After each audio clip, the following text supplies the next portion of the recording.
টানে, বারবার টানে, আর সেই টানেই শুরু হয়েছিল আমাদের সান্দাকফু যাত্রা।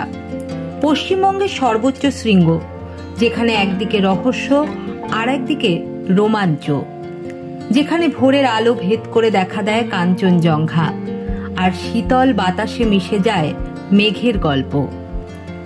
আমাদের প্রথম রাত কেটেছিল টুমলিংয়ের শান্ত পরিবেশে, দ্বিতীয় রাত থাকুম ভ্যালির হিমেল নিস্তব্ধতায়, আর আজ আমরা পৌঁছাবো সেই জায়গায় যার নাম শুনলেই মাথায় আসে এক সুন্দর ছবি, সান্দাকফু। ল্যান্ড রোভারের গর্জন, পাহাড়ি পথের ঝাঁকুনি, আর সেই পাহাড় চূড়ার নির্মল সৌন্দর্য, সব মিলিয়ে এ এক অনন্য অভিজ্ঞতা। যারা এখনো আমাদের আগের দুটি পর্বের ভিডিও দেখোনি, তারা স্ক্রিনের উপরে আসা আই বাটন বা ভিডিওর নিচে থাকা ডেসক্রিপশন বক্সে দেওয়া লিঙ্কে গিয়ে আগের পর্ব দুটির ভিডিও দেখে নিতে পারো।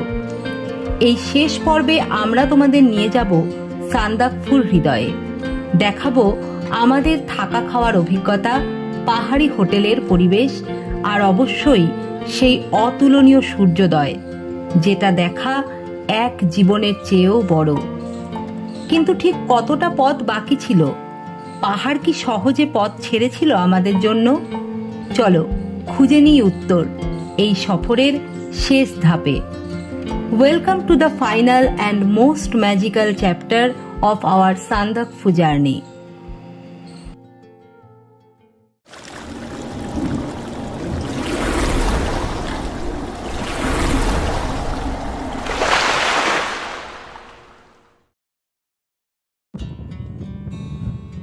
থাকুম ভ্যালি থেকে এবার আমরা যাব সান্দাকফু সানরাইজ হোটেলে।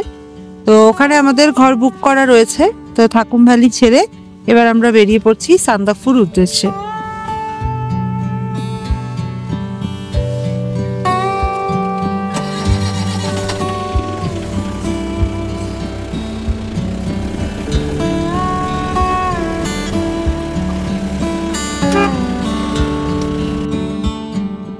থাকুম ভ্যালি হলো বেশ কিছু ছোট বড় টিলা বা মাঝারি উচ্চতার সবুজ ঘাসে ঢাকা পাহাড়ের সমাবেশ। এই উঁচু নিচু পাহাড়ি পথে গাড়ি চলার কোনো আলাদা রাস্তা নেই, রয়েছে পায়ে চলার পথ। তার মধ্যে দিয়েই এগিয়ে যাচ্ছে আমাদের ল্যান্ড রোভার গাড়িটি, এবং আমরাও আস্তে আস্তে এগিয়ে চলেছি সান্দাকফুর পথে।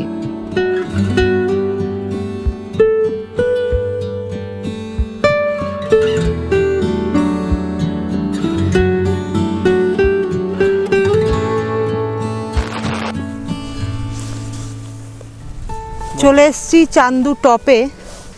এখান থেকে পেছনে দেখো কাঞ্চনজঙ্ঘার পুরো রেঞ্জ খুব ক্লিয়ার দেখা যাচ্ছে, আর অনেকটাই কাছে মনে হচ্ছে।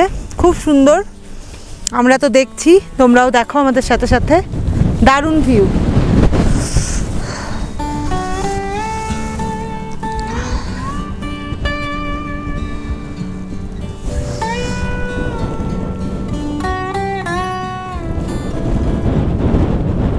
এত কাছ থেকে কাঞ্চনজঙ্ঘা, স্লিপিং বুদ্ধার পুরো রেঞ্জ এত সুন্দর করে দেখতে গেলে অবশ্যই আসতে হবে সান্দাকফুতে।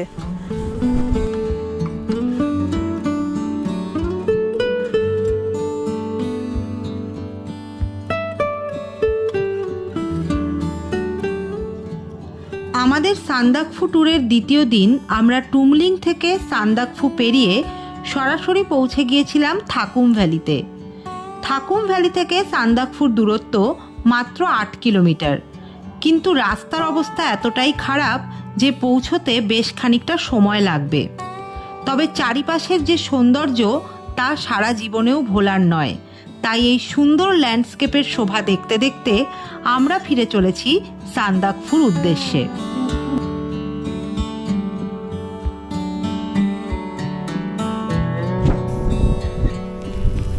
এখন রয়েছি আল ভিউ পয়েন্টে। এই জায়গা থেকে সানসেট খুব সুন্দর দেখা যায়। সান্দাকফু থেকে এই জায়গার দূরত্ব মোটামুটি 1.5 কিলোমিটার, 1 থেকে 1.5 কিলোমিটার হবে। তো এই জায়গাটা পায়ে হেঁটেই আসতে হয় সানসেটের সময়। আমরা চেষ্টা করব আরেকবার আসার। আজকে ওয়েদার একটু ফগি, তো ক্লিয়ার স্কাই থাকলেও আস্তে আস্তে ফগি হয়ে যাচ্ছে, তো সেই কারণে হয়তোবা সানসেট সেভাবে দেখা যাবে না। তাই এখনই আমরা সান্দাকফু যাওয়ার আগেই আলে দাঁড়িয়ে ভিউটা একটু দেখে নিচ্ছি, সাথে সাথে তোমাদেরও দেখাচ্ছি। যদি কপাল ভালো থাকে সানসেট দেখতে পাই তাহলে সেটাও শেয়ার করব। আপাতত এখনকার ভিউটা দেখে নাও। এই জায়গাটা সানসেটের সময় দারুণ সুন্দর দেখতে লাগে, অনেকটা উঁচুতে।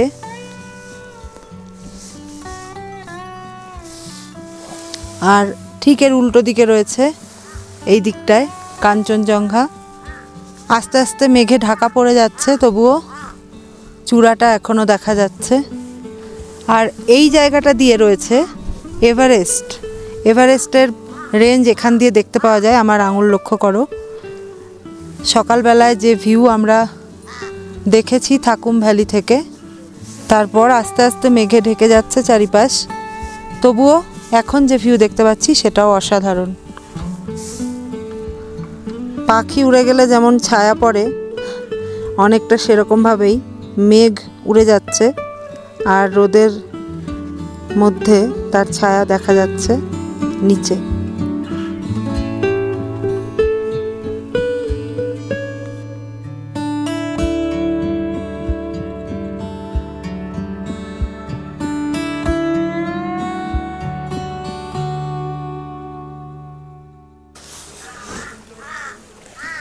রয়েছি এখন সান্দাকফুতে হোটেল সানরাইজের সামনে। এই হোটেলেই আজকে আমরা নাইট স্টে করব। তো আমার পেছনে রয়েছে সানরাইজ হোটেল। সান্দাকফুতে থাকার সবথেকে ভালো লোকেশন এবং ভালো হোটেল বলতে গেলে এই সানরাইজ হোটেল। তো চলো ভেতরটা তোমাদের দেখিয়ে দিচ্ছি, সাথে সাথে আমাদের রুমটাও তোমাদের দেখাবো।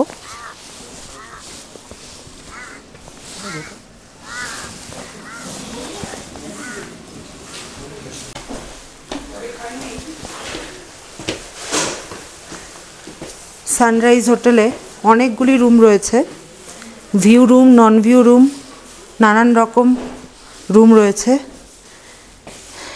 এইখানে দুপাশেই রুম, এর ওপরের তলাতেও রুম আছে। তো আমরা রয়েছি 212 নম্বর রুমে। এখান থেকে রয়েছে সানরাইজ ভিউ। আমাদের খরচ পড়ছে এই রুমে পার হেড 1900 টাকা করে, আর আমাদের সাথে একজন বাচ্চা রয়েছে তার জন্য 800 টাকা।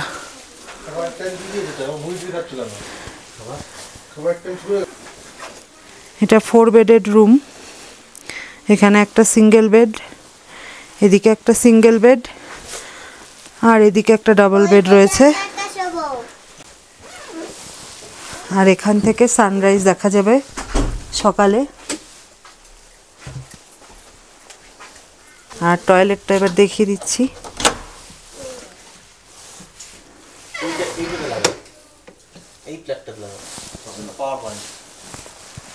টয়লেট যেমন হয়, কমোড রয়েছে, বেসিন রয়েছে, একটা আয়না রয়েছে। তবে এখানে কমোডে ফ্লাশ কাজ করে না। এখানে রানিং ওয়াটার ট্যাপ রয়েছে, তো ট্যাপ থেকে জল নিয়েই সমস্ত কাজ করতে হবে। সানরাইজ হোটেলে লাঞ্চ টাইম এখন। আমরা এখন খাবার নিয়ে নেব। এখানে সেলফ সার্ভিস খাবার দাবার রাখা রয়েছে বুফে সিস্টেমের মতো করে। গরম গরম ভাত রয়েছে, প্রথমেই সাদা ভাত, 2 বাটি নিয়ে নাও।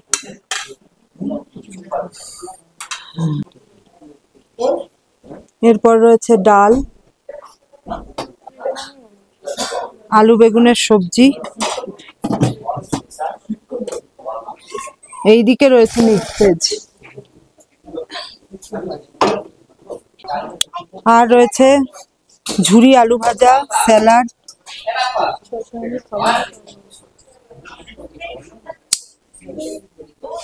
আচার রয়েছে একটা। ব্যাস, এই হচ্ছে লাঞ্চের মেনু।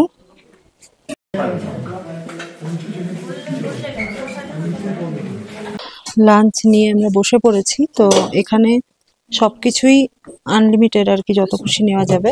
তবে এক্সট্রা যেটা আছে সেটা হচ্ছে ডিমের ঝোল আর কি, সেটা আলাদা করে ভেতর থেকে দেবে, মানে টেবিলে বসার পর, খাবার নিয়ে বসার পর আলাদা করে দিচ্ছে। ওটা আনলিমিটেড নয়, বাকি তরকারি ডাল যা যা আছে সব আনলিমিটেড। আমরা এখন রয়েছি সান্দাকফুতে। তো সান্দাকফুতে আসলে সবার চিন্তা হয় কোথায় থাকবে। এখানে রয়েছে বেশ কিছু হোমস্টে এবং হোটেল, যাদের নাম্বার আমরা পরপর তোমাদের স্ক্রিনে দিয়ে দেব। তার আগে তোমাদের দেখিয়ে দিচ্ছি হোটেল এবং হোমস্টেগুলো কীরকম। দেখো আমার পেছনে এই দিকটা রয়েছে ভারত অর্থাৎ ইন্ডিয়া, আর ওই দিকটা এই পাশটাতে রয়েছে নেপাল। তো নেপালের মধ্যে যেগুলো বেস্ট হোটেল রয়েছে সান্দাকফুতে থাকার, সেগুলো হচ্ছে শেরপা চ্যালেট আর একটা হচ্ছে সানরাইজ হোটেল। তো হোটেলগুলো আমরা তোমাদের বাইরে থেকে দেখিয়ে দেব।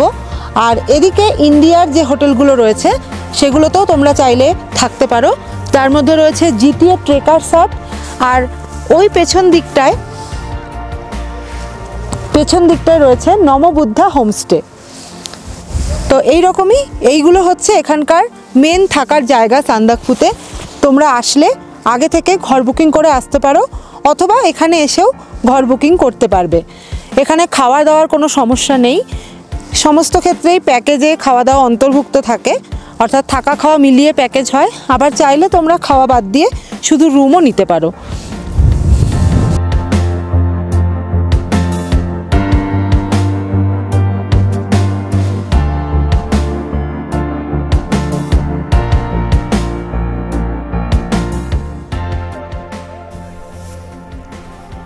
এখন ঘড়িতে সময় বিকেল 5:15 মতো। আমরা সান্দাকফু হোটেলের বাইরে এটা এসছি, পিছনেই রয়েছে আমাদের হোটেল সানরাইজ। তো এখন চারিপাশটা পুরো মেঘে ঢেকে যাচ্ছে, মানে ঢেকে গিয়েছে আর কি। এখান থেকে যে আল জায়গাটি রয়েছে সেখানে সূর্যাস্ত খুব সুন্দর দেখা যায়, খুব সুন্দর সানসেট ভিউ পয়েন্ট হচ্ছে আল।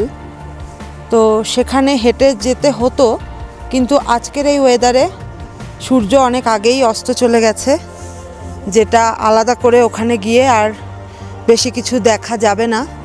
সেই কারণেই আমরা এখানে পৌঁছানোর আগেই আল ঘুরে এসেছিলাম। তো এখন আর আমরা সানসেট দেখতে আলে যাচ্ছি না, এখানে একটু আশেপাশে ঘোরাঘুরি করছি। খুব সুন্দর ওয়েদার, মেঘের মধ্যে দিয়ে হাঁটতে ভালোই লাগছে। এখানে প্রায় প্রত্যেক দিনই দেখছি আবহাওয়া বিকেলের দিকটায়, মানে দুপুরের পর থেকেই এইরকম মেঘ হয়ে যাচ্ছে, চারিদিকে মেঘ, আর আলাদা করে দূরের কোনো ভিউ দেখতে পাওয়া যাচ্ছে না। তবে এটাও আমাদের জন্য খুবই উপভোগ্য একটা আবহাওয়া। তো এই ওয়েদার তো আমরা সমতলে পাই না, তো এখানে এসে এই ওয়েদারটা আমাদের কাছে খুব মনোরম লাগছে। আর সকালের দিকে কিন্তু পুরো ক্লিয়ার স্কাই থাকছে। আমরা সানরাইজ দেখেছি আজকে, তার সাথে অবশ্যই কাঞ্চনজঙ্ঘার ভিউ সবই ক্লিয়ার দেখতে পাচ্ছি। আশা করছি আগামীকাল মাউন্ট এভারেস্ট ছিল, হ্যাঁ মাউন্ট এভারেস্ট ছিল, থাকুম ভ্যালিতে মাউন্ট এভারেস্টও দেখা গেছে। তো আগামীকাল আশা করছি সান্দাকফু থেকেও আমরা ক্লিয়ার স্কাই পাবো, সকালবেলা সানরাইজ দেখতে পারবো, সেটাও তোমাদের সাথে নিশ্চয়ই শেয়ার করব। তো এই মুহূর্তে পুরো মেঘের মধ্যে দিয়ে আমরা হাঁটছি, একেবারে ভাঙাচোরা পাথুরে পথ, ভালোই লাগছে।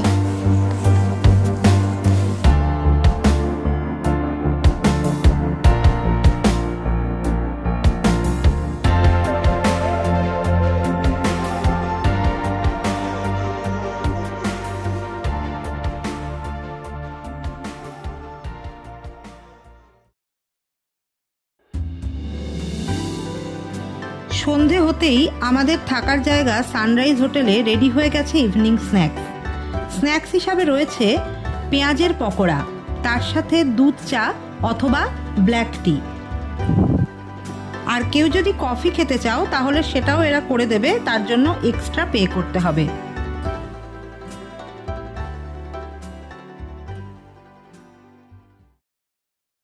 সান্দাকফু হল পশ্চিমবঙ্গের সর্বোচ্চ পর্বতশৃঙ্গ, যার উচ্চতা ৩,৬৩৬ মিটার। এতটা উচ্চতায় আসলে আমাদের নানান রকম শারীরিক সমস্যা হতে পারে। অক্সিজেনের ঘাটতির কারণে হওয়া শ্বাসকষ্টজনিত সমস্যা ছাড়াও ভমিটিং, নজিয়া এবং অন্যান্য শারীরিক অসুবিধায়ও পড়তে হতে পারে, যে কারণে প্রয়োজনীয় সমস্ত ওষুধ সাথে করে অবশ্যই নিয়ে আসতে হবে। আর তার সঙ্গে রাখতে হবে একটি অক্সিজেনের ক্যান, যেটা আমাদেরও অনেকটাই কাজে লেগেছিল।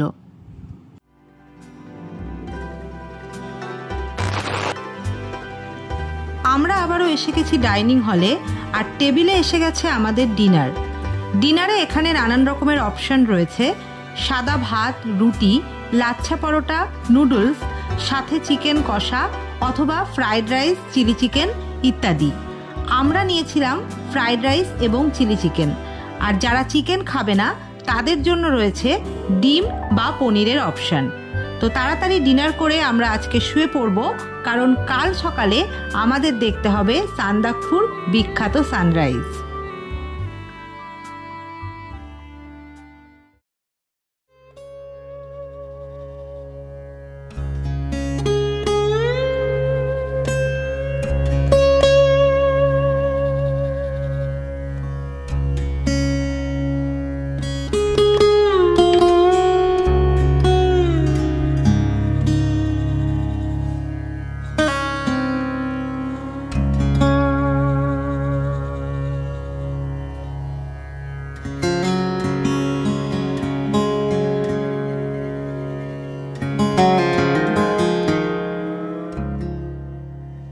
এখন ঘড়িতে প্রায় 5টা বাজে। আমরা সানরাইজ হোটেলের ছাদে রয়েছি। 4:30 থেকেই এখানে সানরাইজের যে অপরূপ দৃশ্য সেটা দেখার জন্য ছাদে বেশ ভিড়। আমরাও এসে গেছি। তো খুব হাওয়া, দেখতেই পাচ্ছ অবস্থা, কত কিছু পরে হাওয়া আটকাতে হচ্ছে আর কি। তো এখানে পুরোপুরি ভিউ পাওয়া যাচ্ছে সূর্যোদয় মুহূর্তে। একদিকে মাউন্ট এভারেস্ট, একদিকে স্লিপিং বুদ্ধা, পুরো রেঞ্জটাই দেখা যাচ্ছে। যতটা সম্ভব তোমাদের টাইম ল্যাপস ভিডিওর মাধ্যমে দেখিয়ে দেব। দারুণ সুন্দর এই ভিউ। সান্দাকফুতে সানরাইজ হোটেল থেকে সত্যি সত্যি সানরাইজের ভিউটা অসাধারণ।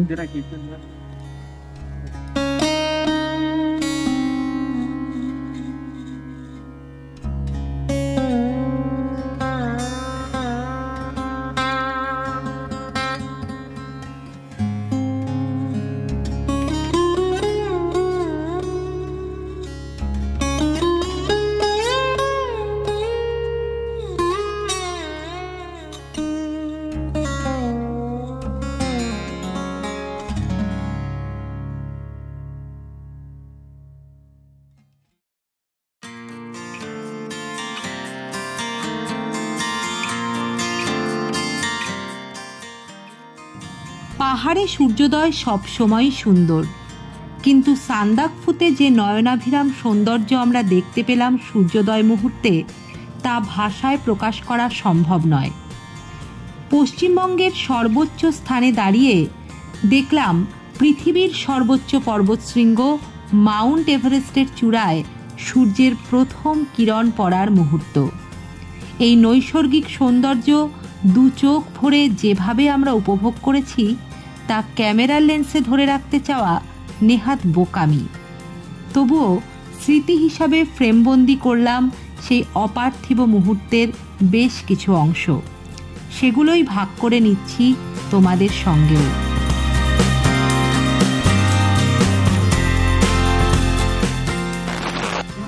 সানরাইজ হোটেলে এখন আমরা বুফে সিস্টেমের যে ব্রেকফাস্ট, সেগুলো আগে দেখিয়ে দেবো কি কি অপশন রয়েছে ব্রেকফাস্টের মেনুতে। তারপর আমরা আমাদের পছন্দ মতো ব্রেকফাস্ট নিয়ে নেব। ব্রেকফাস্টে অপশন হিসাবে রয়েছে ব্রেড টোস্ট, এক ধরনের ডাল, veg chowmein, veg fried rice, চিড়ের পোলাও এবং তিব্বতি ব্রেড। আজ আমাদের সান্দাকফু ছেড়ে ফিরে যেতে হবে নিজের ঠিকানায়, তাই কিছুটা মন খারাপ তো রয়েছেই। তবুও শেষ মুহূর্তের আনন্দটুকু চুটিয়ে উপভোগ করার আশায় 1 কাপ কফি নিয়ে আরও কিছুটা সময় কাটিয়ে নিলাম কাঞ্চনজঙ্ঘার সঙ্গে।